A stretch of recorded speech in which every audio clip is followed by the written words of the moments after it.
My name is Sarah Connor. I hunt Terminators. He's the most lethal Terminator ever created.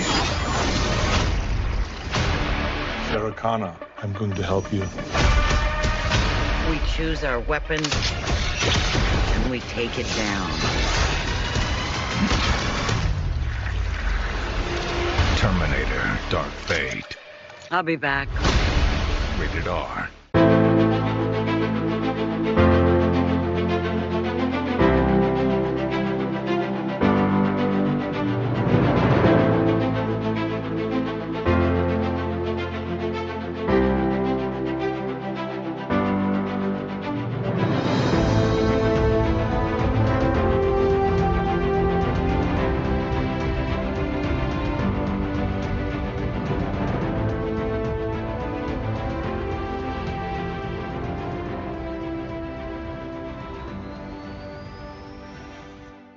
Hello, everyone, and welcome back to Pantheon Plus. My name is Jerome Cuson.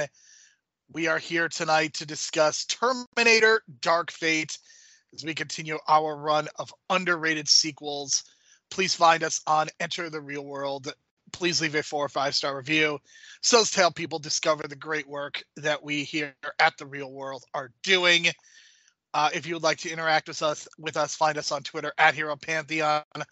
My personal Twitter is at JeromeC1985. My co-host for this week and every week is Brian. You can find him on Twitter at Brian to Brain. And Brian, I know that you did not want to watch Terminator Dark Fate. I have apparently subjected you to this film that has broken you, I guess. And Brian, how are you doing? I'm okay. It took me 3 viewings in 2 days to watch this movie. And not only that, it was on the TBS app, meaning it had commercials. So the commercials just kept extending it and extending it and extending it and making it feel longer than this movie was actually released at. And yeah.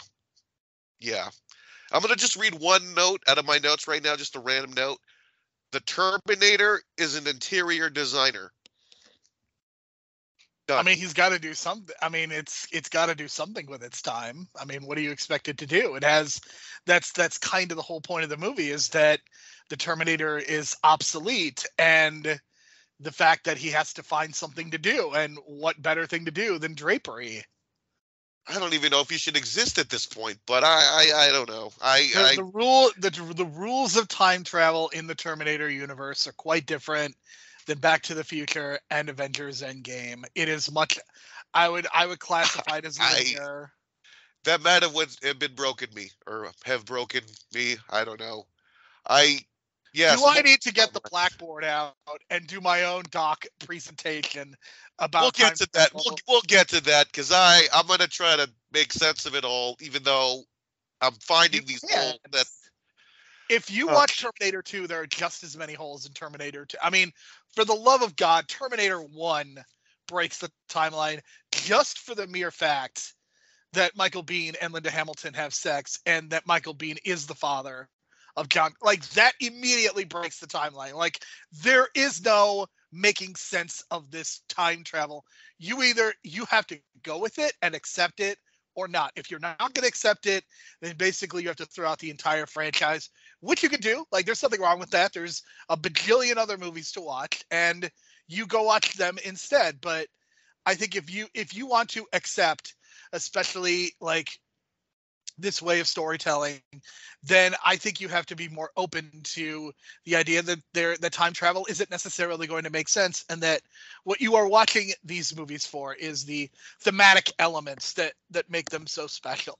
And I would argue that Terminator Dark Fate returns to some of the themes that worked in both the first Terminator, as directed by James Cameron, and Terminator 2, which is on my list of 100 greatest movies, 100 favorite movies of all time. Terminator 2 is in terms of science fiction and that genre, it is genuinely one of my favorite movies of all time. And I think it's probably the best performance of Arnold Schwarzenegger's career.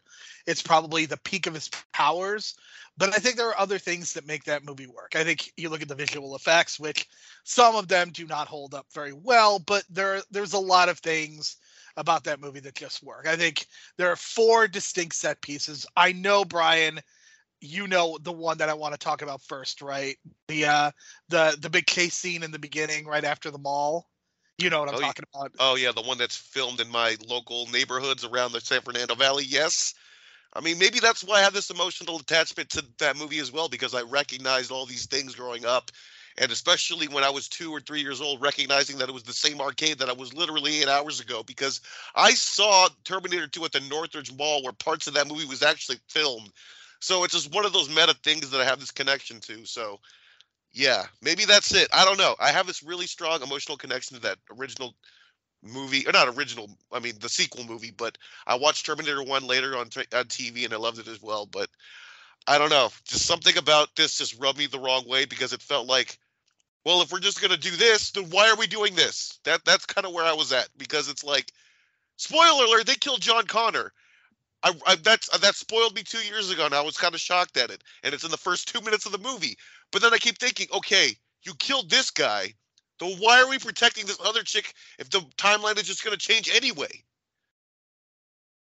I mean, that's the whole purpose, is that there is somebody new to protect, and you don't know it. Like, the whole message of the movie is that you are protecting this person not because you're trying to preserve a future, but because it's like it's the morally right thing to do. It's, you know, you don't know what the future is, and that's like the whole purpose of the ending, is that Sarah and Danny are going to kind of go on this journey of perhaps Terminator hunting, perhaps getting Danny ready for a possible future. Like, that's the whole message of the movie, and that is how it is differentiated from Terminator 2. I mean, the idea of Terminator 2 is that the threat is gone, and that, you know, fate is what we make. Like, that's the whole message of the movie, which I think works in its own way. But this sequel kind of extends that idea to where it's not about necessarily the future. It's about how you choose to spend the present.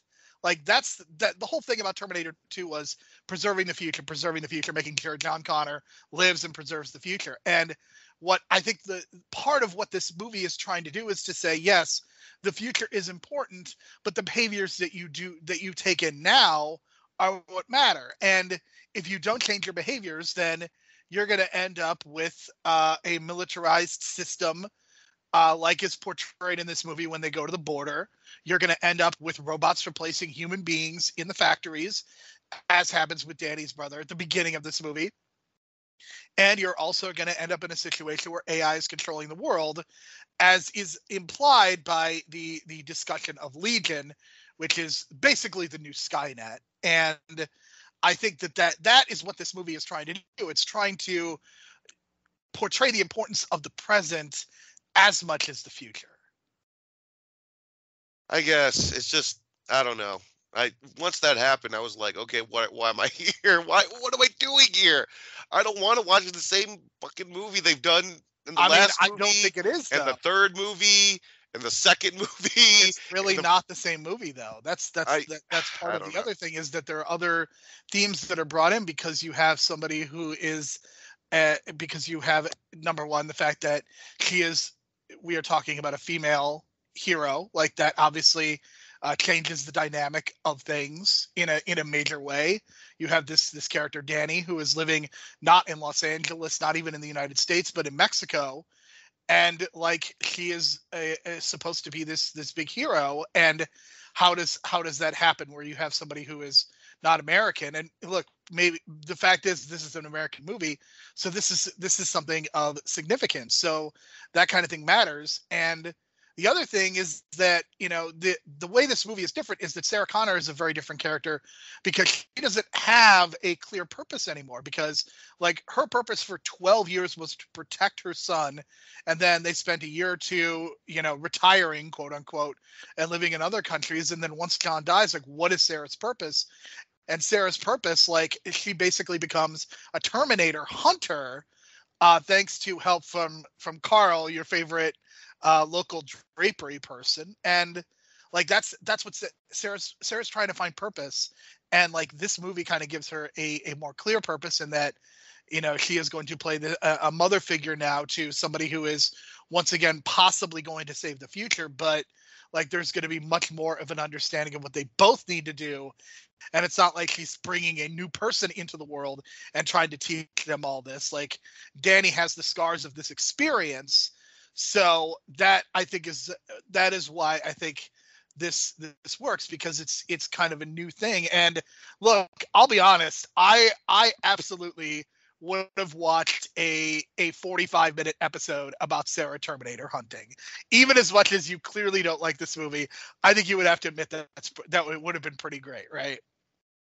I mean, they did that in Sarah Connor Chronicle. I don't know. I never watched that show, but that seems like that was the whole thing of that show, except she was on the run and then decided to hunt the Terminators. I don't know. I could be wrong on that, but I that sounds fun and all. But I don't know. Where are these Terminators coming from again?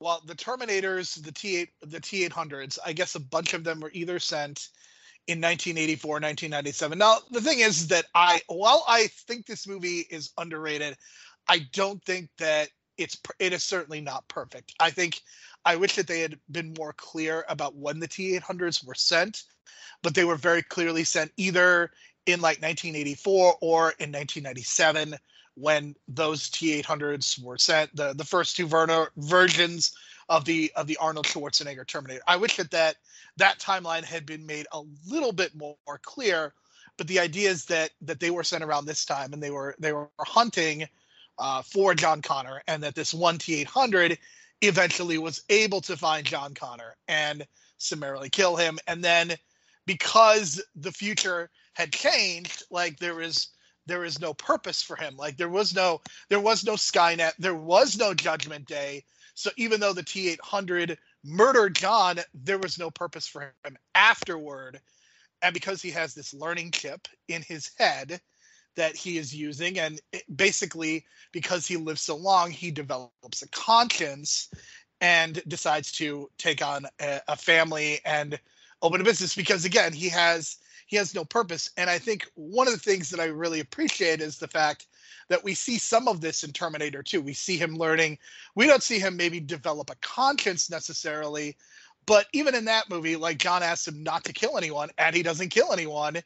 And he's not even the one that kills the T-1000 at the end. So I think it is thematically consistent with kind of the 1991 version of the Terminator, the fact that he is able to learn and to develop a conscience for what he's doing.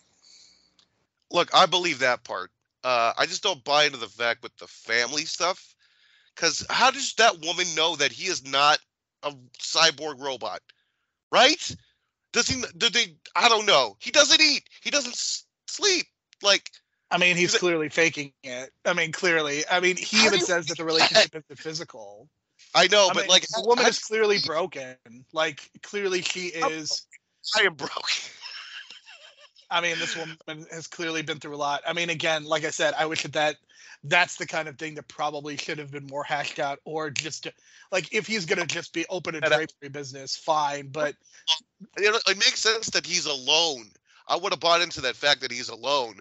But this idea that he's raising a son, an adopted son, like, and we never get to see him interact with his son except go help your mother. So I was just like, okay, they set that up, and then they didn't deliver on that aspect.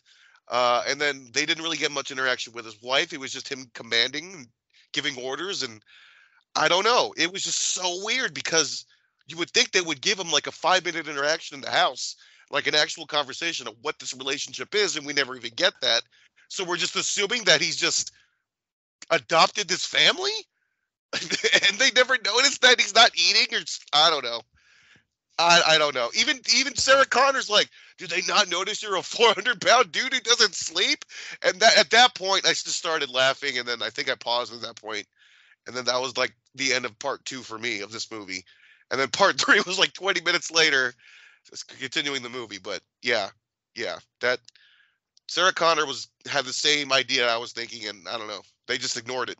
So I mean, I definitely think that's one of the things that could have been hashed out, but I don't think it necessarily ruins the movie for me. So just in terms of putting this all together, this is the first Terminator movie. This is the first movie period that Linda Hamilton gets top billing, as she is basically the star, and Arnold Schwarzenegger is billed second. So that is a very big deal. Tim Miller is the director of this movie. He of course was the director. He of course was the director of Deadpool, and he is also assisted by James Cameron, who came back kind of as a producer and series creator, contributed to the writing. He did not have anything to do with the direction because, of course, he was busy filming Avatar: The Way of Water. And just in terms of building the script, things were rough between Miller and Cameron. They both kind of had their specific viewpoints about what the movie should be, even to the point where they did not necessarily have a script going in to the shooting process, and I think you can definitely see that. Again, I am not going to sit here and tell you that this movie is necessarily perfect, but we're not talking perfect. We are talking underrated. So James Cameron and Tim Miller kind of have their disagreements, but I definitely think you see a lot of Cameron's influence in this movie. He apparently is an uncredited editor with what he is with this movie. And I think I feel James Cameron's presence in this movie. I wish I had felt it even more, especially with some of the visual effects. But I think that his involvement definitely improves the movie. And he kind of considers this kind of a direct sequel to both Terminator and Terminator 2. He had no involvement in Rise of the Machines, Salvation, or Genesis. In some ways, I think you could almost make the multiverse argument that Dark Fate and Machines and Salvation and Genesis, like, these are all multiverse kind of things. And Cameron has said that he was generally supportive of those movies because he is friends with Arnold Schwarzenegger, ultimately was unsatisfied. And that is one of the reasons why he wanted to come back. So I guess in the beginning, Brian, I guess there were some additional shots of John Connor having a conversation with Sarah, but they were cut because the de-aging visual effects were not up to snuff whenever the characters spoke. And I think we've seen that with Disney movies as well. I think it looks good, but once the characters start having extensive dialogue, it doesn't work nearly as well. Yeah, not everyone can be Robert Downey Jr. and have that perfect angelic face of a 16-year-old that he had in Civil War. But yeah, listen, I know you don't want to have Edward Furlong as an adult in your movie. I get it. I don't know what his status now is, but he's had his issues, right? And he had to pick some lesser roles because of that. So I get it. And if he wanted to do some motion capture or whatever, put his face on a little kid or whatever, I get it. But I don't know. It felt like, okay, let's say they don't kill John Connor, okay? I think it works with John Connor teaching, what's her name, Danny, how to be the John Connor or whatever. Like, you know what I mean? Like, that makes more sense to me because it's like, oh, hey, we ended this Skynet future, so I'm not going to be this general anymore. But then it turns out it's someone else. So that makes more sense to me, is to keep him alive. But then you end up with that problem, like, okay, then we have to recast John Connor again for the 4th time. So I don't know. There's a lot of like issues when it comes to like writing a Terminator movie, because you run into these issues of like, who do we bring back in terms of legacy characters? Can we get Edward Furlong back? Should we even have John Connor? And then you end up with this problem, and then you kill off John Connor at the beginning of the movie, and then the plot develops, and then it just kind of seems to make more sense that John Connor was the one to live and teach Danny how to be the leader of the resistance. I don't know. That's just me. I mean, I think that in terms of freshening up the story, I think that's why they would do it. I think is that because John Connor has been a part of Terminator 3 with Sarah dead, because they were both involved in the Sarah Connor Chronicles, which was a show that could probably fit in very well with our canceled too soon theme, I would say. I don't remember watching that show a great deal.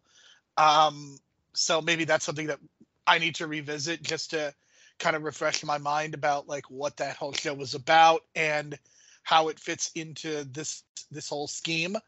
But in terms of freshening up, like, I absolutely see the argument for it. And look, as both Edward Furlong and Nick Stahl, who played John Connor in Terminator 2 and Terminator 3 respectively, not only do they have like significant personal problems, but Edward Furlong also has domestic violence accusations against him as well. So you really can't have him around.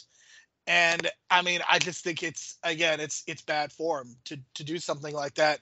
And that's not something you really want in this movie either. So, I mean, I understand the logic behind it. And I think in terms of freshening up the story and bringing, like, to me, the big headline of this movie is bringing Linda Hamilton back. Like, I think that is fundamentally why this movie is so interesting. I think that's one of the reasons that this is ultimately the best sequel, is because I think the people producing and directing thought that John Connor was the key to the success of this movie or this franchise. I actually think they completely got it wrong. It was actually Linda Hamilton the entire time. That, and again, that's my opinion.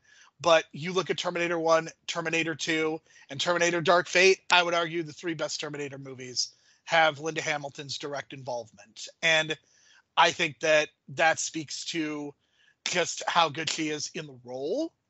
And I think it's unfortunate that they kind of missed the boat with the sequels as well as the show, even though Lena Headey is a very, like, she is definitely a good choice, but she just doesn't have that same energy like Linda Hamilton does. And I think it's even more stark in Terminator Genesis when they have Emilia Clarke and Jai Courtney in the lead roles. And boy, I mean, that movie is just it's such an abomination. And again, I think bringing Linda Hamilton back is one of the main reasons that this movie works so well.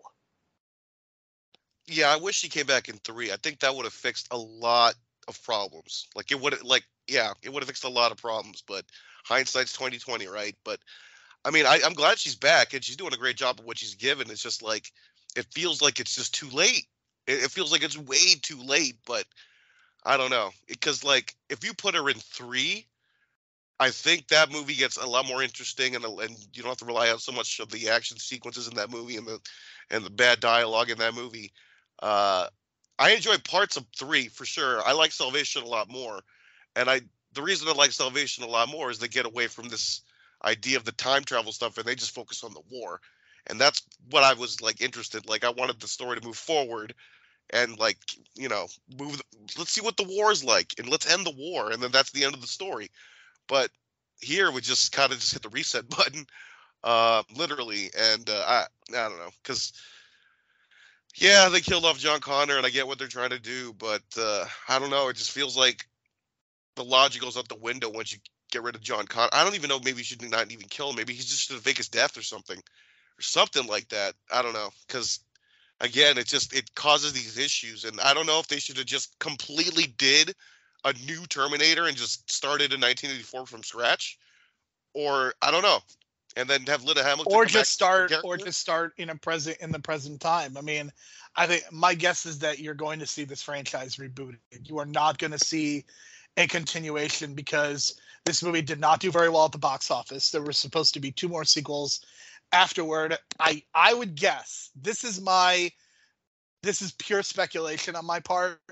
Just as with the Planet of the Apes trilogy, the first one was kind of a setup for the second and the third one, and like the tension and the volume slowly increase. My guess is that the third movie of this Dark Fate franchise, that's what I'm gonna call it just for the sake of argument, that I think you would have seen something probably similar to Salvation in the third movie. But this is also part of the problem with saying we're going to make a franchise, because things get left in the lurch. For example, the fact that they don't really explain what Legion's purpose is. And I would say that is a huge flaw, because we're supposed to invest in the idea of Danny and Sarah saving the world, which is a great idea conceptually, but you have to be clear about, like, this AI technology, like, why is it so bad? And obviously, I think this is much more relevant, like, just a couple of years later, because AI's presence is clearly increasing in our lives, to the point where, I mean, the college essay is might be broken permanently because of it. But I think if Legion's purpose had been made more clear, I also think that would have benefited this movie, just because I think we can invest in the idea of trying to kill a new Terminator, but like, what is the greater purpose beyond just killing this greater Terminator? Like, we've seen that in the first one, and we kind of saw it in the second one. So I think just making the goals a little bit more tangible would have made a difference.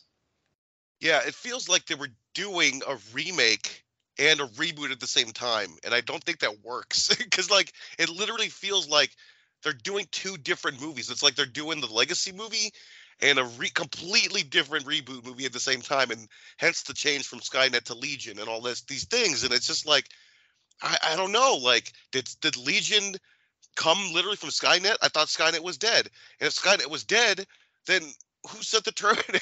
I don't know. And then it becomes this circle of like what, like who, what, when, where, and why for me. And then that's kind of where I end up because it just gets so confusing.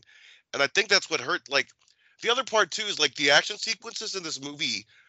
They're just kind of like, I don't know. It feels like they're just coming up with ways to stall the Terminator coming after them and not actually coming up with a way to kill him until the end. Because at one point at the beginning, there was a sequence where the Terminator was getting hit with a sledgehammer. And I texted you about that, like a Triple H joke. But then I was just like, wait a minute, why are you hitting him with a sledgehammer? Get a fucking rocket or something. A sledgehammer is literally not going to do anything. We've seen that in the original movie. So it's like, what are we doing here? And then if you look at some of these other action sequences in the movie where they're trying to, you know, get rid of the Terminator, it's like, why are you using this and that? It's like, do you have like no weapon? Like, you know, a Terminator is coming, get some rockets on this guy. And then it's vice versa. It's like, why is the Terminator like using a handgun on Danny when he knows Danny is, or not Danny, I'm mixing up the enhanced protector. If you know that she's enhanced with AI or whatever, why are you like doing hand combat or using weapons and stuff? I don't use a know. fucking missile, man. I don't know. These sequences were I don't know.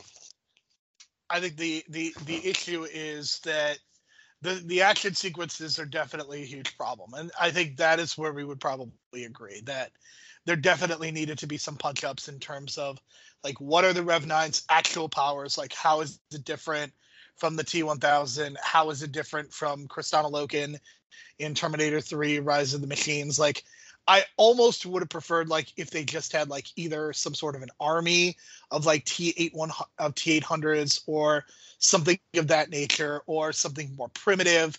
Like, I almost think that would have been better than just having another unstoppable, like clearly influenced by Robert Patrick in T-1000. I mean, I think Gabriel Luna does what he can. Like, I think he's good in the role, and I get the idea. He's totally fine. He's totally fine. It's just, and Robert Patrick in Terminator 2, it shows us that he is beatable. In this case, he's not beatable. So it's like, you have this unbeatable Terminator that can liquefy to different things. It's like, why are you hitting it with a fucking sledgehammer? It's like, what is the logic between like good action because sequences they don't and logic behind because them? they don't know how to kill it at that point. I think that is part I of don't know. the It just seems like a sledgehammer is the completely wrong move. No, like, they fought these things. We've seen it in the movie. They fought these things. She nearly died because of one of these things, and she knows that a sledgehammer can't beat this thing, so why are you beating it with a fucking because sledgehammer? she's trying to stall for time. That's what she's trying to do. I don't know. I see these action sequences just got me like, I mean, if you're going to complain about the action scenes, then to me, the fact that they don't look very good is probably the strongest thing that I could say, because they don't. I think that's the bigger issue. And if you want to say that Rev 9's powers are very unclear, I think that's the bigger problem. To me, they were clear. Like, this guy is like unstoppable. Like, I've watched enough Dragon Ball to know what a guy or a character is designed to be completely unbeatable, and that Goku's gonna have to transform into a god to beat him. And in this case, it was just like, you're gonna have to throw him on the sun to beat this guy. And I don't know. It just felt like, what was she trying to do to protect her? She said she was gonna like bury her if she had to in a thing, but like, we know the Terminator can get there, so I don't know. Like, it just felt like this guy was too. as they would say in like the gamer world, too OP, overpowered, to the point where I was just like, how? What are we doing here? How are we gonna beat this guy? And we don't have the technology on Earth to do it. And then they came up with some way to do it. I don't know. So. All right, so I think in terms of the plot of this movie, there are a couple things that I want to highlight just to kind of go over just what happens. So the movie begins kind of a year or two after Skynet's destruction, as Sarah and John are in Guatemala. Linda and John are just kind of hanging out, and a T-800 basically kills John out of nowhere. Sarah's clearly very distraught by what happened. We kind of jump over to a small town in Mexico where Danny is spending time with her father and brother. We see, just like in the first couple movies, we see kind of two beings beam down. I really love the entrances of both Grace and the Rev 9. Like the way that Rev 9 kind of falls to the ground. I actually think, in terms of the visuals of this movie, I think it's a very mixed bag. But I love the way that Rev 9 comes down. And again, the Rev 9 conceptually doesn't work great for me, but I think Gabriel Luna does a very good job. The other thing I really appreciate is that Gabriel Luna, even though he's a robot, he is coded as Hispanic, Latinx, trying to kill Danny, and they put him in the Border Patrol uniform. Like, very clearly, they are connecting the idea of the Rev 9 as a Border Patrol agent. It is the equivalent of Robert Patrick as the T-1000 in a Los Angeles police officer's uniform. Yeah, the entrances were cool. I'll say this because I watched it on the TBS app, and it's kind of the TV version cut. But nowadays, you can have fuck and like multiple fucks in the movie, and it's on TV. So, man, TV has changed, man, because holy shit, they did not blur any butts in this movie. And so at first I was like, oh, they're blurring the butts. And then I was looking and I'm like, oh, they ain't blurring butts. So that was pretty funny. And there is something I will say that I do like in every Terminator movie that does have it, is when they land and they're naked. And there's always that first interaction with humans naked that always gets me. So I did laugh at that part because I think, what's her name, Grace, like, I think she killed somebody or something, or seriously injured somebody. And she was just like butt-ass naked, and they were just staring. And the same thing happened with the Rev 9. So, yeah, those scenes always pop me in the Terminator movies. I'll give them that. Mackenzie Davis playing Grace. Grace is kind of an enhanced human. And the Rev 9, of course, is a robot. The Rev 9 disguises itself as Danny's father and infiltrates the factory that Danny and her brother are working at.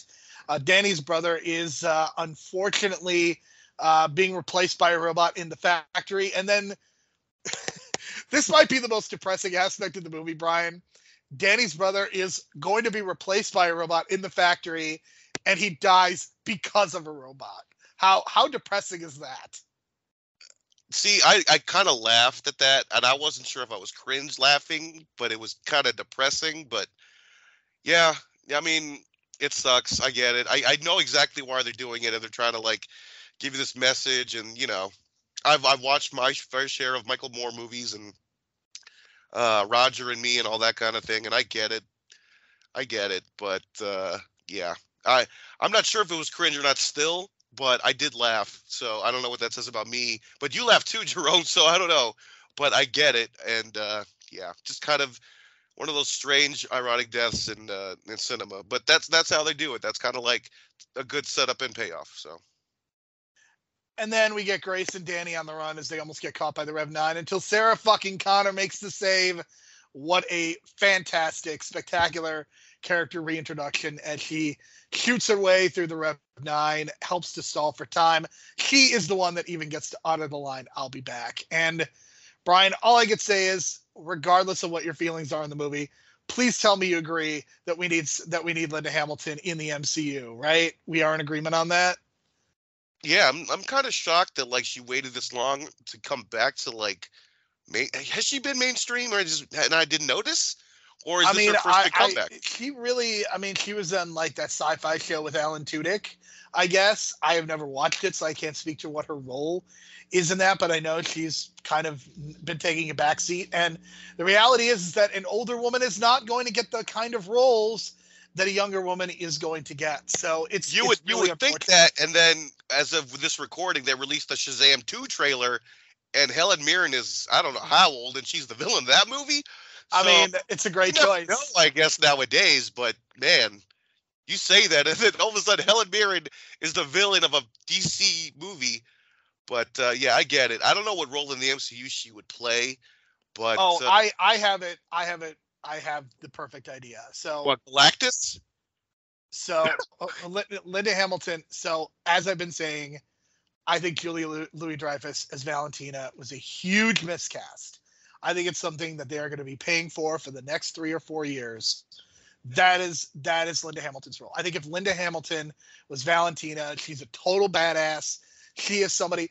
It's the same principle as like when they introduced Nick Fury. Like part of the reason that you buy that Nick Fury is going to build an Avengers team is because it's Samuel L. Jackson, and you don't necessarily have a female equivalent to Samuel L. Jackson. But I guarantee you, if it was a Sigourney Weaver or Linda Hamilton, you will totally buy the fact that they are badasses who would form a team like the Thunderbolts. So that is who I would have cast. Furthermore, Brian, I think Arnold Schwarzenegger should have replaced William Hurt. That's my other hot take. That's a tough one because of the whole accent thing. But I get what you're saying. I get what you're saying about the replacement of William Hurt, and the rumor is Harrison Ford. So we'll see how that turns out. I just knock on wood. The problem with the Harrison Ford thing is that Harrison Ford's media interactions about Marvel are going to be more entertaining than he actually is in the movies. Well, it'll get attention for Thunderbolts, that's for sure. But I get what you're saying, and I think Linda Hamilton just like would have been perfect for, I don't know, like the start of the MCU, I think, and you know what I mean, like as another supporting character. But I don't know if it's too late. But I get what you're saying. She needs to be that strong badass. It's just I can't think of any roles right now because a lot of the roles have been filled. You know what I mean? So I get where you're at, but maybe in this rehashed DC universe that's coming up a little bit, Earth 2, whatever they want to call it, maybe you can throw her in there. But let's maybe not shoehorn her in as a superhero movie now. And I know I say that a lot over the years about like, let's get this guy in an MCU movie or whatever. But I don't know, maybe give her own thing, you know, on Netflix or something, or HBO Max or something. But give her something to kind of build her on her own, you know. I think that would be kind of awesome to have her own franchise the way that Kevin Costner got Yellowstone. You know what I'm saying? Like something like that to kind of rebuild her. Because I think she had great intentions coming into this. It's just the intentions were good. It's just the fans. I'm on that, I'm kind of on that kind of percentage, and you're kind of on the outskirts of that percentage, Jerome. But it's not like she was wasted in this. I'll say that for sure. I don't think she wasted her time. I think she got something out of it. I think a lot more of like Hollywood is more of on the radar now for her. So I think she'll get more major roles coming up. It's just going to take some time. But I think the stick of this box office thing with Terminator kind of will give it some time, give it a few years, and I think she'll come back strong with something else. Okay, when Sarah was talking about losing John and the pain that she felt, how are you feeling about that scene? Were you just a wreck? Dude, I don't know. I hate to say this. It feels like I lost a family member or something, which is so weird. I hate to say that, but it felt like that only because maybe, again, I was like 2 years old when I saw John Connor for the first time on screen.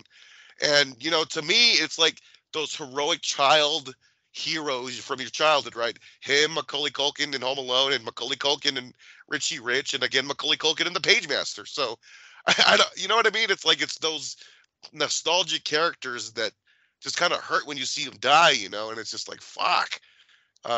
Yeah, I don't know. It was so strange when she said that.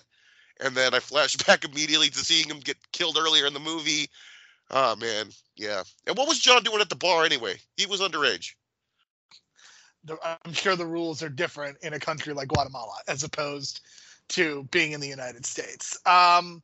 So they do eventually, they find Carl, the T-800, as played by Arnold Schwarzenegger. Basically, has been around for 30 to 40 years. So he's aged, I guess. And I will say the line that made me laugh the most was when he talked about being funny in a very deadpan way. This is very good Arnold Schwarzenegger. Even though he's kind of in a reduced role, he is very good in this movie. Yeah, I mean, look, I don't like the interpretation. I'll say that, but it's not like he's doing the same delivery. You know what I mean? He's still doing the Terminator delivery, the deadpan humor, and I laughed at that part because I understood that because I was like, you know how he knows how he's funny is because his wife told him that, and that's the only thing he knows, right? So I'm guessing his wife tells him that because she's used to that deadpan humor, and he doesn't really probably recognize differences in humor, but all he knows is that he's a funny guy. So that part I did laugh at. But did you notice that the first thing that the Terminator was doing when he was on screen? What was he doing? He was watching football. I wrote that down. That's one of my notes. The Terminator is watching football. Why not? What else is he? I mean, I'm just like, of all the sports that he is going to watch, football is probably the one that makes the most sense. That UFC. Is he enjoying it? I mean, he's existing, Brian. That's what he's doing. Because again, he doesn't have a purpose, so he's trying to find purpose in his life, and he doesn't have it because he's a fucking robot from a future that no longer exists. And again, because this is Back to the Future or Endgame, he is not just going to dust up and disappear. Okay, my other note is he put lime in the beer. Which he is not drinking, by the way. We never see him drink the beer. Yes, but I will say this. People who go out of the way to do that for their guests are really cool people. So someone must have taught him that. I'm guessing, again, his wife. So, yeah, that's a very classy move to do. Because, look, let's face it. When you're at a party or a get-together, the odds of you getting a lime in your beer are kind of reduced if you're not going to, like, a Hispanic-type gathering or something like that. You know what I mean? So we spend a lot of time trying to figure out how they're going to defeat Rev 9. And again, this is the second half of this movie, I think, doesn't work nearly as well as the first. Again, part of it having to do with the visual effects and part of it just never quite figuring out, like, what is the Rev 9's powers? How do we kill him? How do we make this a 2-hour movie? So there are some definite issues, but eventually they are able to defeat the robot, the Rev 9, because Grace sacrifices herself as they take a component out of her body to kill the Rev 9, and the T-800 also sacrifices himself as well as they both go crashing and electrocute. Basically, it's electricity, kind of electromagnetic pulse, so there's an explosive component to this as well, and that leaves that leaves Danny and Sarah to go off on adventures, and very clearly teasing a sequel that probably will never come because this movie only made, let me see, what was that? What did they make? $261 million on a budget of nearly $200 million. So not nearly enough to justify a sequel. And I gotta say, I think that part of the reason that this movie did not do very well, regardless of anyone's criticisms, I think Terminator Genesis is probably the biggest reason that this movie didn't do very well, because that movie was so bad, Brian. Oh my God, okay, I will say this. I think Genesis is worse, but not by a large margin for me. I think you're out of your goddamn mind. Terminator Genesis. Okay, is an the other thing is too, what did you think of them revealing the plot twist like 2/3 into the movie, as opposed to telling you at the beginning of the movie, like in all the other ones, of the purpose of this person? Like the whole time they never say anything, and we just assume that it's going to be her kid that was going to be the leader of the resistance. And then why 2/3 into the movie they decided to explain it instead of the beginning? I don't understand that. I guess I would explain it with ambivalence. Like I don't think it necessarily it did not hurt nor enhance my enjoyment of the movie, is how I would answer. Okay, because I was thinking the whole time, like, wait a minute, you just revealed it now?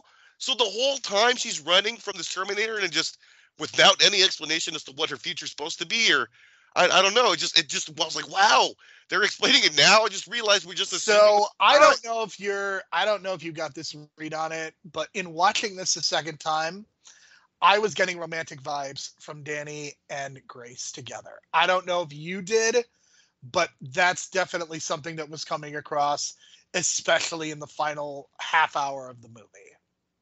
Maybe, but the age difference was kind of weird. I don't know if you want to mention that. I mean, if you go back to Terminator 1, the fact that then what is it going to be? That if you let's say you spin that, but then at the end, and she's staring at her as a little girl. That's not a good. It's not great. It's not great. I want to be clear, because at this point the sequel's going to be grooming her. You know what I mean? What I would say is that it's something that was crossing my mind. I don't think that that's actually in the text. Yeah, I don't know, but yeah, man. Look, I have a lot of issues with this movie, as you can already tell. The you time. Think? Even the action sequences, I was just like, what are we doing here? And then in terms of the action sequences, the way they look, we mentioned this in the last couple weeks. Even in the Shrek 2 movie, they lit a good night sequence, right? But I don't know what it is. I think also the colors are muted. Did you notice the colors are muted? They're not vivid. Again, if you are talking about the visual aspects of this movie, this is where we are probably going to be in agreement. If we were a Venn diagram, this is not. It's not good. I was something's missing from the colors or something. Because look, if you look at Terminator 2 and all the reprints and HD editions that have come out since, they really fixed up the colors too. And even when I saw it as a kid, I remember vivid colors specifically from 2, right? I'm not crazy on that. There were vivid blues and blacks. And even when they shot the night sequence in that building, it looked really well lit.